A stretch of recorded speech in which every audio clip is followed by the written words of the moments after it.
سوال یہ ہے کہ وقت افطار اللہم انی لک صمت علی رزقک افطرت دعا پڑھنا کیسا ہے؟ یہ دعا ہمیں حدیث کی کتاب سنن ابی داؤد میں، کتاب الصیام میں، باب القول عند الافطار میں حدیث نمبر 2358 پر ملتی ہے۔ جب ہم اس کی سند کو پڑھتے ہیں تو اس کی سند میں ایک راوی ہے معاذ بن زہرہ، وہ مجہول راوی ہیں۔ ابن حجر رحمہ اللہ نے تقریب التہذیب میں ان کو مجہول کہا ہے۔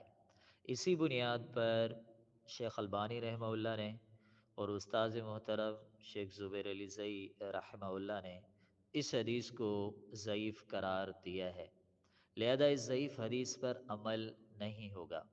اس طرح عوام الناس میں ایک دوسری دعا مشہور ہے، اللہم انی لک صمت وبک آمنت وعلیک توکلت وعلی رزقک افطرت۔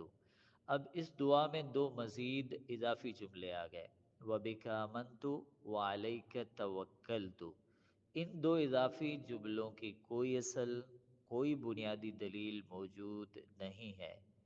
ملا علی قاری باوجود حنفی ہونے کے اپنی کتاب برکات المفاتیح میں ان دونوں الفاظ کے بارے میں لکھتے ہیں لا اصل لہا، ان دونوں الفاظ کی کوئی اصل نہیں ہے، لہٰذا ہمیں چاہیے وقت افطار میں یہ دونوں دعائیں ہم نہیں پڑھیں گے۔ تو اب پھر ہمیں کون سی دعا پڑھنی چاہیے؟ جو صحیح دعا ہے وہ بھی حدیث کی کتاب سنن ابی داؤد میں، کتاب الصیام میں، باب القول عند الافطار میں حدیث نمبر 2357 پر موجود ہے۔ رسول اللہ صلی اللہ علیہ وسلم وقت افطار دعا پڑھتے تھے، ذهب الظمأ وابتلت العروق وثبت الاجر انشاءاللہ۔ لہذا جو دعا ثابت ہے صحیح سند کے ساتھ، ہمیں اس کا اہتمام کرنا چاہیے، اسے یاد رکھنا چاہیے۔